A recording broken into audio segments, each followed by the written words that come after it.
Hello everyone, आज आपण बघणार आहोत अगदी लहान मुलांपासून ते मोठ्यांपर्यंत आवडेल अशी चमचमीत बटर पावभाजी।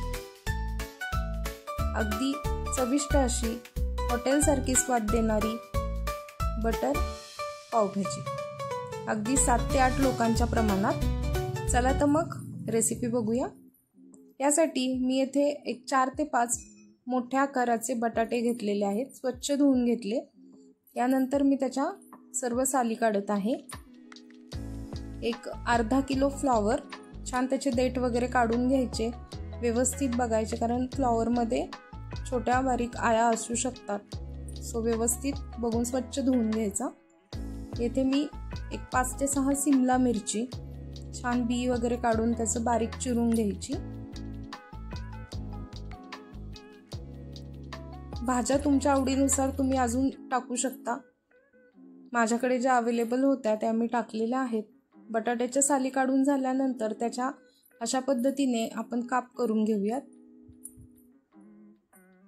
यामुळे भाज्या सर्व एकत्र छान शिजतात, कारण पावभाजीसाठी आपल्याला भाज्या ह्या खूप जास्त शिजवाव्या लागतात। यानंतर येथे मी एक मध्यम आकाराचे बीट घेतले आहे। याने भाजीला कलरही छान येतो। एक वाटी वाटाणे मी हे रात्री भिजत ठेवलेले होते।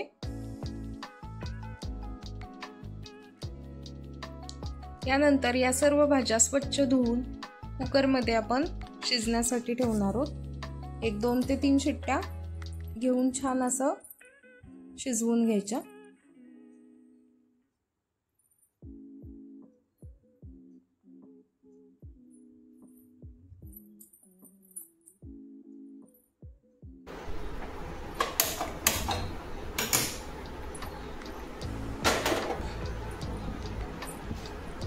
कुकर ठेवलेला आहे, तोपर्यंत आपण फोडणीची तयारी करून घेऊयात। यासाठी मी एक 2 ते 3 कांदे घेतले आहेत, छान बारीक चिरून घ्यायचे।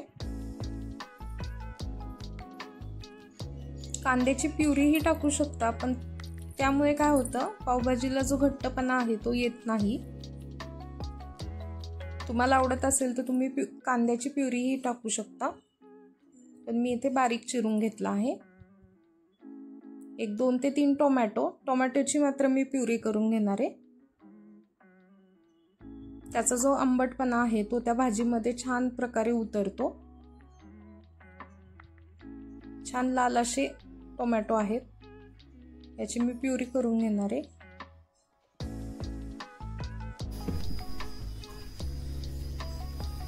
कुकरला एक 2 ते 3 शिट्ट्या घेणार आहोत आपण।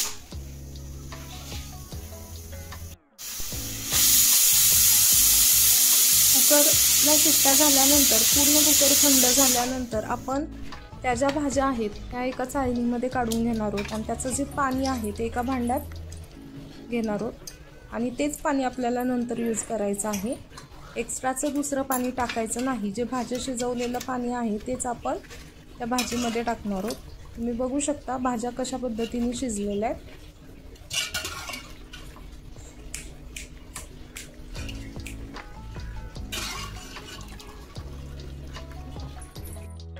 छान मॅश करून घ्यायच्या। जितक्या शक्य आहेत तेवढ्या भाज्या आपण मॅश करून घ्यायच्यात।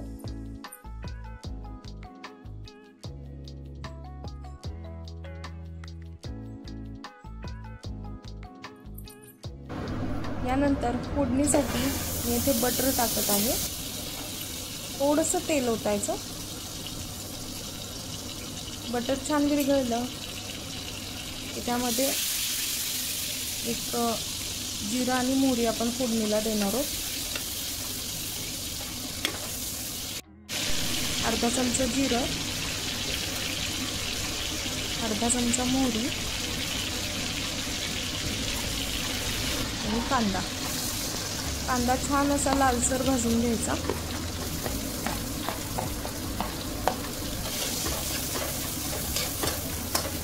बटरने पावभाजीला टेस्ट खूप छान येते। तुम्हाला आवडत नसेल तर तुम्ही तेलाचाही यूज करू शकता।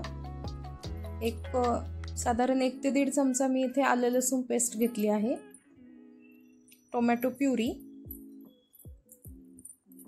छान आपण ते मिक्स करून घेणार आहोत.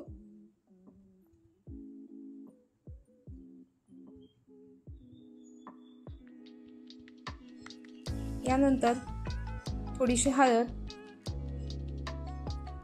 2 ते 3 चमचे इथे पावभाजी मसाला घेतला आहे मी, आणि 2 चमचे लाल तिखट, लाल मिरची पावडर आहे. छान मिक्स करून घ्यायचं. पावभाजीचा मसाला थोडा जास्त टाकायचा. भाज्या छान मिक्स झाल्या, तेल सुटेपर्यंत परतून घ्यायचं. तुम्ही बघू शकता छान आपला मसाला भाजून झालेला आहे. यानंतर आपण हे मॅश केलेलं सर्व मिश्रण आपण त्यात टाकणार आहोत. भाज्या छान मिक्स करून घ्यायच्या.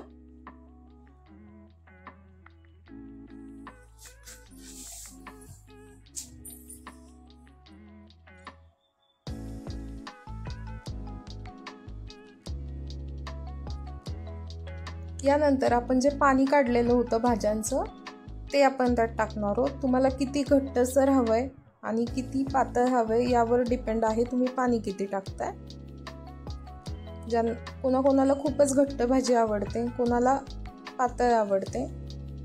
त्याप्रमाणे तुम्हाला कशी हवी आहे त्यानुसार तुम्ही पाणी ॲड करायचंय. तुम्ही बघू शकता.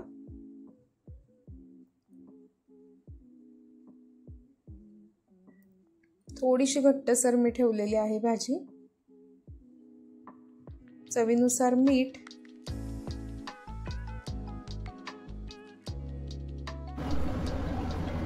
थोडी कोथिंबीर. छान हे मंद आचेवर 5 मिनिट आपण ठेवणार आहोत. यानंतर मी येथे पाव गरम करण्यासाठी ठेवणार आहे. पावाला छान काप करून घ्यायचे. तव्यामध्ये बटर टाकणार आहे. तुम्ही त्या ब्रेडला आतमध्ये बटर लावू शकता आणि तसाही भाजू शकता. आणि हे असं भाजल्यानंतर पाव जास्त छान भाजून होतात. थोडीशी भाजी टाकणार आहे मी पावभाजीची आणि त्याच्यामध्ये ते ब्रेड मिक्स करणार आहे. थोडीशी कोथिंबीर टाकायची वरून. राहिलेली भाजी तुम्ही बघू शकता. आपली पावभाजी तयार आहे. रेसिपी आवडली असेल तर नक्कीच लाईक करा, शेअर करा आणि चॅनलला सबस्क्राईब करा. थँक्यू.